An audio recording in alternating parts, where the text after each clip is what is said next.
శ్రీ మహాగణాధిపతే నమః. అందరికీ నమస్కారం. తులారాశి వారికి ఆగస్టు 8, 9, 10 తేదీలో మీకు జరగబోయేది తెలిస్తే ఖచ్చితంగా ఆశ్చర్యపోతారు. అదృష్టం అనేది కలిసి రాబోతోంది. ఆ వివరాలు ఏంటో ఇప్పుడు ఈ వీడియోలో మనం వివరంగా తెలుసుకుందాం. వీడియో ఎక్కడ స్కిప్ చేయొద్దండి. చివరి వరకు చూస్తేనే అసలు మీకు ఎటువంటి అదృష్టం పట్టబోతోంది అని చెప్పి కూడా పూర్తిగా అర్థమవుతుంది. వీడియోలోకి వెళ్లే ముందు మా చిన్న రిక్వెస్ట్ ఏంటంటే, ఇంతకు ముందు మా ఛానల్ మీరు సబ్స్క్రైబ్ చేసుకోకపోతే సబ్స్క్రైబ్ చేసుకోండి. అలాగే గంట సింబల్ ని క్లిక్ చేయండి. అప్పుడే మీకు మా వీడియోలు నోటిఫికేషన్లో వస్తాయి. అలాగే జై శ్రీకృష్ణ అని కామెంట్ చేయండి. ఈ మాటలు మీతో ఎవరో జ్యోతిష్యుడు మాట్లాడుతున్నట్టుగా కాదు, మీ కష్టసుఖాలు తెలిసిన ఒక స్నేహితుడు మీ భుజం తట్టి ధైర్యం చెబుతున్నట్టుగా తీసుకోండి. ఈ మధ్య కాలంలో మీ జీవితం ఎలా సాగుతోంది నాకు తెలుసు. మీ సమాధానం బహుశా ఏమోనండి, అంతంత మాత్రంగానే ఉంది అని కావచ్చు. ఎందుకంటే మీ మనసులోని త్రాసు ఈ మధ్య కాస్త అటు ఇటు ఎక్కువగా ఊగిసలాడుతోంది. ఒకవైపు జీవితాన్ని అందంగా, ఆనందంగా, ప్రశాంతంగా గడపాలని మీ మనసు తపిస్తుంటే, మరోవైపు పరిస్థితులు మాత్రం మిమ్మల్ని ఒక సుడిగుండంలోకి లాగుతున్నట్టుగా అనిపిస్తోంది. అవునా? తులారాశివారు చిన్నప్పటి నుంచి చాలా కష్టాలు ఎదుర్కొంటారు. కానీ వారు వాటిని అధిగమించడానికి చాలా కృషి చేస్తారు. వారిలో సహజంగానే సమస్యలను పరిష్కరించే గుణం ఉంటుంది. దానితో పాటు పరిస్థితులను మెరుగుపరిచే ప్రయత్నం చేస్తారు. కానీ కష్టాలు వచ్చినప్పుడు వారు కృంగిపోకుండా వాటిని ఎదుర్కొనేందుకు ప్రయత్నిస్తారు. వారి విశ్లేషణాత్మక స్వభావం, సమస్యలను పరిష్కరించే సామర్థ్యం వారిని ముందుకు నడిపిస్తాయి.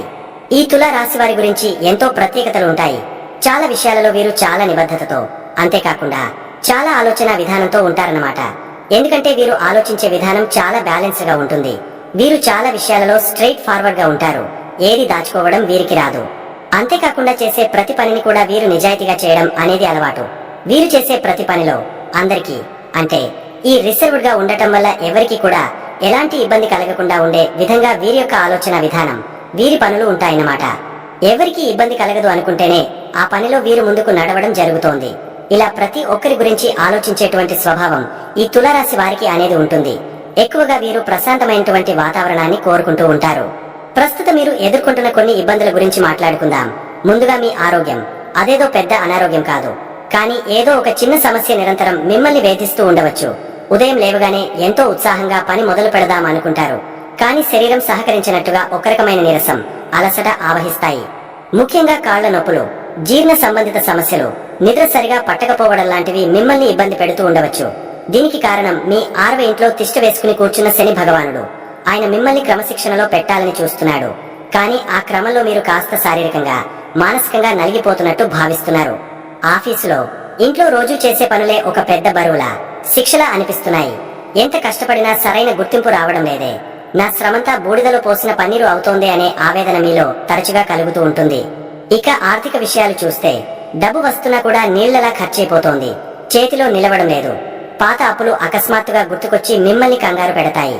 స్నేహితులతో, బంధువులతో సంబంధాలు కూడా అంతంత మాత్రంగానే ఉంటున్నాయి. మీరు ఎంతో ప్రేమగా, చనువుగా ఉన్నవాళ్లే మిమ్మల్ని అపార్థం చేసుకుంటున్నట్టు, మీ నుంచి దూరం జరుగుతున్నట్టు అనిపిస్తూ ఉంటుంది. దీనికి కారణం మీ 11వ ఇంట్లో ఉన్న కేతువు.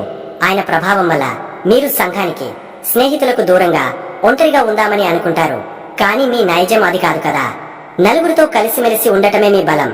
అందుకే ఈ ఒంటరితనం మిమ్మల్ని మరింతగా బాధిస్తుంది. ఇక 5వ ఇంట్లో ఉన్న రాహువు మిమ్మల్ని మరింత గందరగోళానికి గురి చేస్తున్నాడు. ముఖ్యంగా ప్రేమ వ్యవహారాల్లో ఉన్నవారికి ఇది ఒక పరీక్షా సమయం. మీ భాగస్వామి మిమ్మల్ని సరిగా అర్థం చేసుకోవడం లేదనే బాధ, అనవసరమైన అనుమానాలు, వాదనలు మీ బంధాన్ని బలహీనపరుస్తున్నాయేమోనన్న భయం మిమ్మల్ని వెంటాడుతుంది. పిల్లల విషయంలో కూడా ఏదో తెలియని ఆందోళన, వారి భవిష్యత్తు గురించి, వారి ప్రవర్తన గురించి అతిగా ఆలోచిస్తూ ఉంటారు. సృజనాత్మకంగా ఏదైనా చేద్దామనుకుంటే ఆలోచనలు వస్తాయి, కానీ వాటిని ఆచరణలో పెట్టలేకపోతారు. ఒక రకమైన మానసిక అశాంతి, ఏది మంచో ఏది చెడో తేల్చుకోలేని సందిగ్ధత మిమ్మల్ని పట్టి పీడిస్తోంది. కానీ ఒక్క నిమిషం ఆగండి. ఈ కష్టాలు, ఈ గ్రహాల ప్రభావం గురించి ఆలోచిస్తూ మీరెవరో, మీ అద్భుతమైన శక్తి ఏంటో మర్చిపోతున్నారేమో ఒక్కసారి గుర్తు చేసుకోండి. మీరు సాధారణమైన వారు కాదు. మీరు తులారాశివారు. సాక్షాత్తు శుక్రుడు మీ అధిపతి. ప్రేమ, అందం, కళ, శాంతికి మీరు ప్రతిరూపాలు. మీ జీవితంలోకి వచ్చిన ఈ చిన్నపాటి కారుమబ్బులను చూసి మీలోని సూర్యకాంతిని మీరే తక్కువ అంచనా వేసుకోవద్దు. మీరు ఎలాంటి వారో తెలుసా? మీది త్రాసు గుర్తు. అంటే మీరు పుట్టుకతోనే న్యాయవాదులు. మీకు ఒకవైపు మొగ్గు చూపడం రాదు. ఏ విషయంలోనైనా రెండు వైపులా ఉన్న మంచి చెడులను బేరీజు వేసి సమతుల్యమైన నిర్ణయం తీసుకునే అద్భుతమైన నేర్పు మీ సొంతం. కుటుంబంలో గొడవ వచ్చినా, స్నేహితుల మధ్య మనస్పర్ధలు వచ్చినా, ఆఫీసులో వివాదం తలెత్తినా అందరి కళ్ళు మీ వైపే చూస్తాయి. ఎందుకంటే మీరు మాట్లాడితే సమస్య సద్దుమణుగుతుందని, మీరు తీర్పు చెబితే అది న్యాయంగా ఉంటుందని అందరికీ ఒక నమ్మకం. ఇతరుల జీవితాల్లోని చిక్కుముడులను ఇంత సులువుగా విప్పగలిగే మీరు మీ జీవితంలోని సమస్యను చూసి ఎందుకు భయపడాలి? మీలోని ఆ న్యాయమూర్తిని ఇప్పుడు మీకోసం ఉపయోగించండి. మీ సమస్యను ఒక కాగితంపై రాసి ఒక మూడో వ్యక్తిల దాన్ని విశ్లేషించండి. పరిష్కారం మీకే దొరుకుతుంది. మీకున్న ఈ బ్యాలెన్సింగ్ శక్తి ప్రపంచంలో మరెవరికీ లేదు. మీరు సౌందర్య ఆరాధకులు. అంటే కేవలం బాహ్య సౌందర్యం మాత్రమే కాదు, ప్రతి విషయంలోనూ ఒక అందాన్ని, ఒక క్రమాన్ని, ఒక సామరస్యాన్ని మీరు కోరుకుంటారు. చిందరవందరగా ఉన్న గదిని మీరు చూడలేరు. శృతి లేని సంగీతాన్ని మీరు వినలేరు. ప్రేమ లేని బంధంలో మీరు ఇమడలేరు. మీరు ఎక్కడికి వెళ్ళినా ఆ ప్రదేశంలో ఒక ప్రశాంతతను, ఒక పాజిటివ్ వైబ్రేషన్ నింపుతారు. మీ మాటలో, మీ నడకలో, మీ ఆహార్యంలో ఒక ప్రత్యేకమైన ఆకర్షణ, ఒక సున్నితత్వం ఉంటాయి. మీ చిరునవ్వుకు పడని వారుండరు. అంతటి శక్తివంతమైన మీ చిరునవ్వును ఈ చిన్న చిన్న కష్టాల కోసం ఎందుకు మాయం చేసుకోవాలి? మీ జీవితంలో ఇప్పుడున్న గందరగోళాన్ని చూసి నిరాశ పడకండి. దాన్ని కూడా ఒక కళాకారుడిలా మీరే అందంగా మలచుకోగలరు. మీ ఇంట్లోని వస్తువులను సర్దండి. మీకు నచ్చిన సంగీతం వినండి. ప్రకృతిలో కాసేపు గడపండి. మీలోని ఆ శుక్రుడి శక్తి మళ్లీ మేల్కొంటుంది. మీరు అద్భుతమైన దౌత్యవేత్తలు.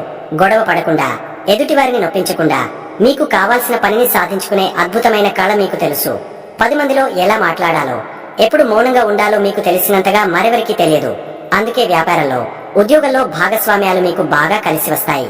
మీ భాగస్వామికి మీరు ఇచ్చే గౌరవం, స్వేచ్ఛ మిమ్మల్ని ఉత్తమ భాగస్వామిగా నిలబెడతాయి. ప్రస్తుతం మీకు ఎదురవుతున్న అపార్థాలను, వ్యతిరేకతను కూడా మీ ఈ దౌత్యనీతితోనే జయించండి. కోపంతో కాదు, ప్రేమతో మాట్లాడండి. వాదించి కాదు, వివరించి చెప్పండి. విజయం మీదే అవుతుంది. అన్యాయాన్ని చూస్తే మీరు అస్సలు సహించలేరు. అది మీకు జరిగినా, మీ పక్కవారికి జరిగినా సరే, మీలోని యోధుడు బయటకు వస్తాడు. బలహీనుల పక్షాన నిలబడటానికి మీరు ఎప్పుడు ముందుంటారు. ఈ లక్షణం వల్ల కొన్నిసార్లు మీరు అనవసరమైన తలనొప్పులు తెచ్చుకోవచ్చు. కానీ ఇదే మీ వ్యక్తిత్వానికి కిరీటం. ఈ ప్రపంచానికి మీలాంటి న్యాయ ప్రియులు ఎంతో అవసరం. అయితే ఇతరుల కోసం పోరాడే మీరు, మీ హక్కుల కోసం, మీ ఆనందం కోసం పోరాడటంలో వెనకడుగు వేయకండి. మీకు అన్యాయం జరుగుతోందని అనిపించినప్పుడు మౌనంగా భరించకండి. మీ గొంతును మీకోసం కూడా విప్పండి. చూడండి, ఇప్పుడున్న గ్రహస్థితి మిమ్మల్ని శిక్షించడానికి రాలేదు. మీకు కొన్ని పాఠాలు నేర్పడానికి, మిమ్మల్ని మరింత రాటుదేల్చడానికి వచ్చింది. 6వ ఇంట్లో ఉన్న శని, నీ ఆరోగ్యం జాగ్రత్త. నీకంటూ ఒక క్రమశిక్షణ అలవరుచుకో, శ్రమకు ఓర్చుకో అని చెబుతున్నాడు. 5వ ఇంట్లో ఉన్న రాహు, ప్రేమలో, పెట్టుబడులలో గుడ్డిగా దూకకు, ఆలోచించు. నీ సృజనాత్మకతకు కొత్త దారులు వెతుకు అని హెచ్చరిస్తున్నాడు. 11వ ఇంట్లో ఉన్న కేతువు, నిజమైన స్నేహితులెవరో, నిన్ను వాడుకునే వారెవరో తెలుసుకో.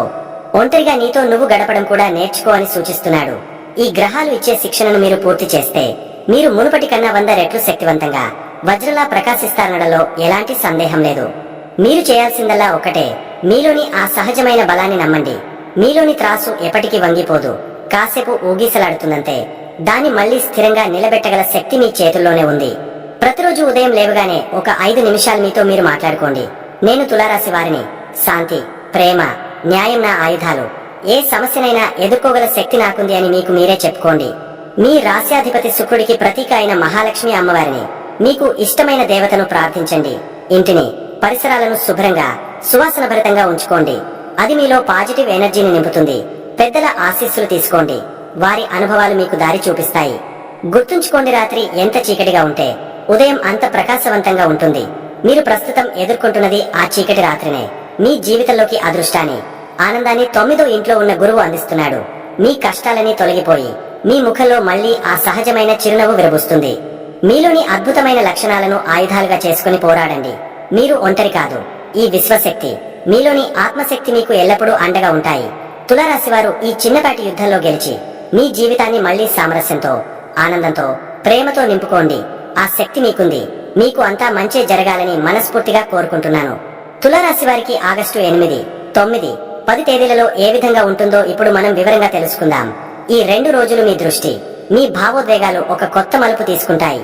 గురువారం రోజు బయట ప్రపంచం మీద, పనుల మీద ఉన్న మీ ఏకాగ్రత ఇప్పుడు మీ కుటుంబం, మీ ఇల్లు, మీ అంతర్గత సంతోషం వైపు మళ్ళుతుంది.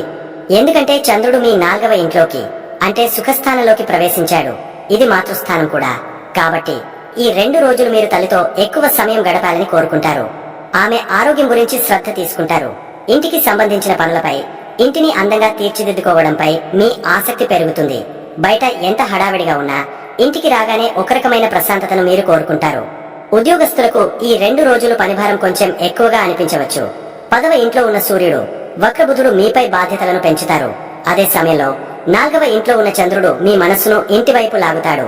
దీనివల్ల వర్క్ లైఫ్ బ్యాలెన్స్ చేసుకోవడం కొంచెం కష్టంగా అనిపించవచ్చు. ఆఫీసు టెన్షన్లను ఇంటికి తీసుకురాకండి. అలాగే ఇంటి సమస్యల గురించి ఆఫీసులో ఎక్కువగా ఆలోచించకండి. ముఖ్యంగా శుక్రవారం నాడు మీ బాస్ నుండి ప్రశంసలు అందుకునే అవకాశం ఉంది. కానీ అదే సమయంలో అదనపు బాధ్యతలు కూడా మీ భుజాలపై పడతాయి.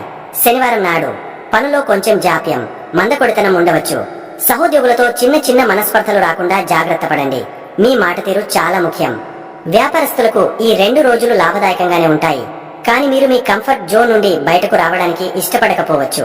కొత్త ప్రయోగాలు చేయడానికి, రిస్క్ తీసుకోవడానికి బదులుగా ఉన్న వ్యాపారాన్ని స్థిరంగా నడుపుకోవడంపైనే ఎక్కువ దృష్టి పెడతారు. ముఖ్యంగా రియల్ ఎస్టేట్, వాహనాలు, గృహోపకరణాలకు సంబంధించిన వ్యాపారాలు చేసే వారికి ఈ 2 రోజులు కలిసి వస్తాయి. అయితే మీ 12వ ఇంట్లో ఉన్న కుజుడి వల్ల ఇంటికి లేదా వ్యాపార స్థలానికి సంబంధించిన రిపేర్ల కోసం అనుకోని ఖర్చులు చేయాల్సి రావచ్చు. ఆర్థిక లావాదేవీల విషయంలో ముఖ్యంగా శనివారం నాడు ఎవరిని గుడ్డిగా నమ్మవద్దు. అన్ని పత్రాలను జాగ్రత్తగా చూసుకున్నాకే ముందుకు వెళ్ళండి. ఆర్థిక పరిస్థితి ఈ 2 రోజులు కూడా చాలా బలంగా ఉంటుంది. మీ భాగ్యస్థానంలో ఉన్న గురుశుక్రుల కలయిక మీ అదృష్టాన్ని పెంచుతూనే ఉంటుంది. ఇంటికి అవసరమైన వస్తువులు, విలాసవంతమైన వస్తువులు కొనుగోలు చేస్తారు. వాహనం కొనాలనే ఆలోచన ఉంటే దానికి సంబంధించిన ప్రయత్నాలు చేయడానికి ఇది మంచి సమయం. కుటుంబ సభ్యుల అవసరాల కోసం మీరు ఎక్కువగా ఖర్చు చేస్తారు. అది మీకు ఆనందాన్ని ఇస్తుంది. అయితే 6వ ఇంట్లో ఉన్న శని పాత అప్పుల గురించి గుర్తు చేయవచ్చు. వాటిని తీర్చడానికి ప్రయత్నించడం మంచిది. కుటుంబ జీవితం ఈ 2 రోజులు ఎంతో ప్రాముఖ్యతను సంతరించుకుంటుంది. మీ సమయం, శక్తి అంతా కుటుంబం చుట్టూనే తిరుగుతుంది. కుటుంబ సభ్యులతో కలిసి భోజనం చేయడం, పాత జ్ఞాపకాలను గుర్తు చేసుకోవడం వంటివి మీకు ఎంతో సంతోషాన్నిస్తాయి. తల్లితో మీ అనుబంధం మరింత బలపడుతుంది. ఆమె ఆరోగ్యం పట్ల ప్రత్యేక శ్రద్ధ వహించండి. ఆస్తికి సంబంధించిన విషయాలు, ఇంటికి సంబంధించిన ముఖ్యమైన నిర్ణయాలు తీసుకోవడానికి ఇది అనుకూలమైన సమయం. అయితే కొన్నిసార్లు మీరు ఎక్కువగా భావోద్వేగానికి గురి కావచ్చు. చిన్న విషయాలకే మూడిగా అనిపించవచ్చు. దీన్ని అధిగమించడానికి ప్రయత్నించండి. వివాహిత జంటలకు ఈ సమయం చాలా ప్రత్యేకమైనది. మీ భాగస్వామితో ఇంట్లో గడపడం, ఒకరికొకరు సేవ చేసుకోవడం మీ బంధాన్ని మరింత దృఢపరుస్తుంది. గృహ జీవితంలో మాధుర్యం వెల్లివిరుస్తుంది. మీ భాగస్వామి యొక్క సలహాలు, మద్దతు మీకు ఎంతో బలాన్నిస్తాయి. అయితే కుటుంబ సభ్యుల విషయంలో మీ ఇద్దరి మధ్య చిన్న చిన్న అభిప్రాయ భేదాలు రావచ్చు. వాటిని ఓపికగా చర్చించి పరిష్కరించుకోవడం ఉత్తమం. ప్రేమికులకు ఈ 2 రోజులు కొంచెం సవాలుగా ఉండవచ్చు. 4వ ఇంట్లోకి చంద్రుడు రావడం వల్ల మీలో భావోద్వేగాలు ఎక్కువగా ఉంటాయి. చిన్న విషయాలకే అభద్రతంగా ఫీల్ అవ్వచ్చు. మీ భాగస్వామి నుండి ఎక్కువ శ్రద్ధను, సమయాన్ని ఆశిస్తారు. అది దొరకనప్పుడు నిరాశ చెందే అవకాశం ఉంది. 5వ ఇంట్లో రాహువు కూడా దీనికి తోడై అనవసరమైన అనుమానాలను రేకెత్తించవచ్చు. ఈ సమయంలో మీ స్నేహితుల సలహా తీసుకోవడం లేదా ప్రశాంతంగా ఒంటరిగా గడపడం మంచిది. తొందరపడి ఎటువంటి నిర్ణయాలు తీసుకోవద్దు. మీ బంధం యొక్క బలాన్ని నమ్మండి. విద్యార్థులకు ఈ 2 రోజులు ఏకాగ్రత కొంచెం తగ్గవచ్చు. మనసు చదువు మీద కన్నా ఇతర విషయాల మీదకు, ముఖ్యంగా స్నేహితులు, కుటుంబం మీదకు మళ్ళుతుంది. ఇంట్లో చదువుకోవడానికి ప్రశాంతమైన వాతావరణం ఉండేలా చూసుకోండి. అయితే 9వ ఇంట్లో ఉన్న గురువు మీ జ్ఞానాన్ని కాపాడుతాడు. కష్టపడితే తప్పకుండా మంచి ఫలితాలు సాధిస్తారు. ముఖ్యంగా ఆర్ట్స్, హ్యుమానిటీస్, సోషల్ సైన్సెస్ చదివే విద్యార్థులకు ఇది అనుకూలమైన సమయం. ఆరోగ్యం విషయంలో శుక్ర, శనివారాల్లో మరింత శ్రద్ధ అవసరం. 4వ ఇల్లు ఛాతీ, ఊపిరితిత్తులకు సంబంధించినది కాబట్టి జలుబు, దగ్గు వంటి వాటి పట్ల జాగ్రత్తగా ఉండాలి. మానసికంగా కొంచెం ఒంటరిగా, భారంగా అనిపించవచ్చు. మీ భావాలను ఎవరితోనైనా పంచుకోండి. 6వ ఇంట్లో ఉన్న శని దీర్ఘకాలిక ఆరోగ్య సమస్యలు ఉన్నవారు మరింత జాగ్రత్తగా ఉండాలని సూచిస్తున్నాడు. రోజు కొద్దిసేపు నడవడం, యోగా చేయడం వల్ల శారీరకంగా, మానసికంగా ఎంతో తేలికగా అనిపిస్తుంది. తుల రాశి వారికి ఆగస్టు 10 ఆదివారం రోజున మీ గ్రహస్థితులు ఒక చక్కటి సందేశాన్ని ఇస్తున్నాయి. ఈ రోజు మీ అదృష్ట స్థానంలో గురువు, శుక్రుడు కలవడం అనేది ఒక అద్భుతమైన యోగం. దీనివల్ల మీ ఆలోచనలో స్పష్టత, పనుల్లో ఉత్సాహం కనిపిస్తాయి. ఎప్పటి నుంచో మీరు ఎదురు చూస్తున్న ఒక మంచి వార్త ఈ రోజు వినవచ్చు. దైవబలం మీకు తోడుగా ఉంటుంది. కాబట్టి ఏ పని మొదలు పెట్టినా ఒక పాజిటివ్ దృక్పథంతో ముందుకు వెళ్ళండి. కుటుంబంలో పెద్దవారి ఆశీస్సులు తీసుకోండి.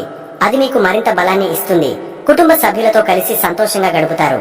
ఇంట్లో ఒక పండగ వాతావరణం నెలకొంటుంది. ఉద్యోగస్తులకు ఈ రోజు చాలా ముఖ్యమైనది. మీ పనితీరుతో పై అధికారులను మెప్పిస్తారు. మీ మాటకు విలువ పెరుగుతుంది. అయితే మీ పని చేసే చోట బుధుడు వక్రించడం వల్ల చిన్న చిన్న కమ్యూనికేషన్ గ్యాప్స్ రావచ్చు. మీరు చెప్పేది ఒకటి, అవతలి వారు అర్థం చేసుకునేది మరొకటి కావచ్చు. కాబట్టి మాట్లాడేటప్పుడు లేదా ముఖ్యమైన మెయిల్స్ పంపేటప్పుడు కొంచెం ఓపికగా, స్పష్టంగా ఉండండి. పాత ప్రాజెక్టులు ఏవైనా మళ్లీ ముందుకు రావచ్చు. వాటిని పూర్తి చేయడానికి ఇది మంచి సమయం. వ్యాపారస్తులకు కూడా కొత్త ఆలోచనలు వస్తాయి. కానీ వాటిని వెంటనే అమలు చేయకుండా బాగా ఆలోచించి ప్రణాళిక వేసుకోవడం మంచిది. ఆర్థికంగా అదృష్టం కలిసొచ్చి ధన లాభం సూచిస్తున్నా మరోవైపు అనవసరమైన ఖర్చులు కూడా పొంచి ఉన్నాయి. కాబట్టి డబ్బు విషయంలో కొంచెం జాగ్రత్త అవసరం. ఇక ఆరోగ్యం విషయానికొస్తే పాత ఆరోగ్య సమస్యలు ఏమైనా ఉంటే వాటి పట్ల నిర్లక్ష్యం వద్దు. శని ప్రభావం వల్ల కొంచెం బద్ధకంగా అనిపించినా దాన్ని అధిగమించి శారీరకంగా చురుకుగా ఉండటానికి ప్రయత్నించండి. మానసికంగా ప్రశాంతంగా ఉండటానికి ప్రయత్నించండి. అనవసరమైన ఆందోళనలు వద్దు. వివాహ జీవితంలో భాగస్వామితో అనుబంధం మరింత బలపడుతుంది. ఇద్దరు కలిసి ఒకరికొకరు మద్దతుగా నిలుస్తారు. ఏవైనా చిన్న చిన్న మనస్పర్ధలు ఉంటే అవి తొలగిపోతాయి. విద్యార్థులకు ఈ రోజు మనసు కొంచెం చంచలంగా ఉండొచ్చు. ఒకే విషయంపై ఎక్కువసేపు దృష్టి పెట్టడం కష్టమవచ్చు. కానీ మీలో సృజనాత్మకత బాగా పెరుగుతుంది. కొత్త విషయాలు నేర్చుకోవాలనే తపన ఉంటుంది. దాన్ని సరైన మార్గంలో పెడితే అద్భుతాలు సాధించవచ్చు. ప్రేమలో ఉన్నవారికి ఈ రోజు భావోద్వేగాలు ఎక్కువగా ఉంటాయి.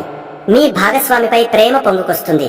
కానీ అదే సమయంలో చిన్న విషయాలకే అపార్థాలు చేసుకునే అవకాశం ఉంది. మీ ప్రేమను చూపించండి, కానీ అతిగా ఆలోచించి సంబంధాన్ని క్లిష్టంగా మార్చుకోవద్దు. మొత్తం మీద ఈ రోజు మీకు అదృష్టాన్ని, అవకాశాలను అందిస్తుంది. చిన్న చిన్న జాగ్రత్తలతో మీరు ఈ రోజును పూర్తిగా మీకు అనుకూలంగా మార్చుకోవచ్చు. ధైర్యంగా ముందడుగు వేయండి, అంతా మంచే జరుగుతుంది. మొత్తం మీద ఈ 2 రోజులు మిమ్మల్ని మీకు, మీ కుటుంబానికి దగ్గర చేస్తాయి. బాహ్య ప్రపంచంలోని ఒత్తిడి నుండి ఉపశమనం పొంది అంతర్గత శాంతిని, కుటుంబ బంధాల యొక్క ప్రాముఖ్యతను మీరు గుర్తిస్తారు. మీ భావోద్వేగాలను అదుపులో ఉంచుకుంటూ బాధ్యతలను నిర్వర్తిస్తే ఈ సమయం మీకు ఎంతో సంతృప్తిని ఇస్తుంది. ధైర్యంగా ఉండండి, అదృష్టం మీ వెంటే ఉంది. తులారాశి వారు ఈ గ్రహ సంచారాల దృష్ట్యా కొన్ని చిన్న చిన్న పరిహారాలు పాటించడం వల్ల మనశ్శాంతి, పనులలో అనుకూలత కలుగుతుంది. ముందుగా మీ ఆరోగ్యం, ఖర్చుల విషయంలో కొంచెం శ్రద్ధ అవసరం కదా. ఎందుకంటే 6వ ఇంట్లో శని, 12వ ఇంట్లో కుజుడు ఉండటం వల్ల కాస్త నీరసం, అనవసరమైన ఖర్చులు, నిద్ర సరిగా పట్టకపోవడం లాంటివి ఉండొచ్చు. దీనికి మీరు కంగారు పడాల్సిన పని లేదు. వీటన్నిటికీ ఒకే ఒక్క అద్భుతమైన, శక్తివంతమైన పరిహారం ఉంది. అదే ఆంజనేయ స్వామి ఆరాధన. ప్రతిరోజు కనీసం మంగళవారం, శనివారం అయినా సరే స్నానం చేశాక ఒక 5 నిమిషాలు హనుమాన్ చాలీసా చదువుకోండి. మీకు చదవడం రాకపోయినా ఫోన్లో పెట్టుకుని విన్నా చాలు. స్వామికి మీ సమస్యలు చెప్పుకోండి. అలాగే మీకు చేతనైనంతలో సేవ చేయండి. అనాథలకు, వృద్ధులకు భోజనం పెట్టించడం లేదా అవసరంలో ఉన్నవారికి సాయం చేయడం, మూగజీవాలకు ఆహారం పెట్టడం లాంటివి చేయడం వల్ల శని, కుజుడి ప్రతికూల ప్రభావాలు చాలా వరకు తగ్గిపోతాయి. ఇది మీలో ఒక పాజిటివ్ శక్తిని నింపుతుంది. ఇక రెండోది మీ ఉద్యోగంలో, ప్రేమ వ్యవహారాల్లో చిన్న చిన్న అపార్థాలు, గందరగోళం రాకుండా చూసుకోవాలి. దీనికి కారణం బుధుడు వక్రంలో ఉండటం, 5వ ఇంట్లో రాహు ఉండటం. వీటికి ఉత్తమమైన పరిహారం వినాయకుడి ఆరాధన. ఏ పని మొదలుపెట్టే ముందైనా ఓం గం గణపతే నమః అని మనసులో అనుకోండి. ముఖ్యంగా ఎవరితోనైనా మాట్లాడేటప్పుడు, ముఖ్యమైన పత్రాల మీద సంతకం చేసేటప్పుడు లేదా డబ్బు పెట్టుబడి పెట్టేటప్పుడు 1కి 2 సార్లు ఆలోచించండి. బుధవారం నాడు గణపతి గుడికి వెళ్లడం లేదా ఇంట్లోనే గణపతికి గరికతో పూజ చేయడం, బెల్లం నైవేద్యంగా పెట్టడం వల్ల మీ తెలివితేటలు చురుగా పనిచేస్తాయి. అపార్థాలకు తావుండదు. ప్రేమలో ఉన్నవారు కూడా ఒకరినొకరు తొందరపడి అపార్థం చేసుకోకుండా ప్రశాంతంగా మాట్లాడుకోవడానికి ఇది సహాయపడుతుంది. చివరిగా మీ రాశికి అదృష్టం కూడా చాలా బలంగా ఉంది. భాగ్యస్థానంలో గురువు, మీ రాశ్యాధిపతి అయిన శుక్రుడు కలిసి ఉండటం ఒక వరం లాంటిది. ఈ అదృష్టాన్ని మనం మరింత పెంచుకోవాలి. దీనికి మీరు చేయాల్సింది చాలా సులభం. మీ రాశ్యాధిపతి శుక్రుడికి ప్రతీక అయిన మహాలక్ష్మి అమ్మవారిని ప్రతి శుక్రవారం పూజించండి. ఇంటిని, మీరు ఉండే పరిసరాలను పరిశుభ్రంగా ఉంచుకోండి. శుభ్రత ఉన్న చోట లక్ష్మీదేవి కొలువై ఉంటుంది. మంచి సువాసన వచ్చే అగరబత్తి వెలిగించడం, శుభ్రమైన బట్టలు వేసుకోవడం వల్ల మీలో ఆత్మవిశ్వాసం పెరుగుతుంది. అలాగే గురుబలం కోసం మీ కన్నా పెద్దవారిని, తల్లిదండ్రులను, గురువులను గౌరవించండి. వారి ఆశీస్సులు తీసుకోండి. ఈ చిన్న చిన్న పనులు చేయడం వల్ల మీకున్న అదృష్టం రెట్టింపు అవుతుంది. ఏ కష్టం వచ్చినా సులభంగా దాటిపోతారు. మీకే మంచే జరుగుతుంది. శుభం భూయాత్. చూశారు కదండి, ఈ వీడియో గనక మీకు నచ్చినట్లయితే ప్లీజ్ లైక్ చేసి మీ ఫ్రెండ్స్ కి షేర్ చేయండి. అలాగే జై శ్రీకృష్ణ అని కామెంట్ చేయండి. అలాగే మా కొత్త వీడియోలు మీకు వెంటనే చేరాలంటే మా ఛానల్ ను సబ్స్క్రైబ్ చేసుకుని పక్కనే ఉన్నటువంటి బెల్ ఐకాన్ని ప్రెస్ చేయండి. ధన్యవాదములు.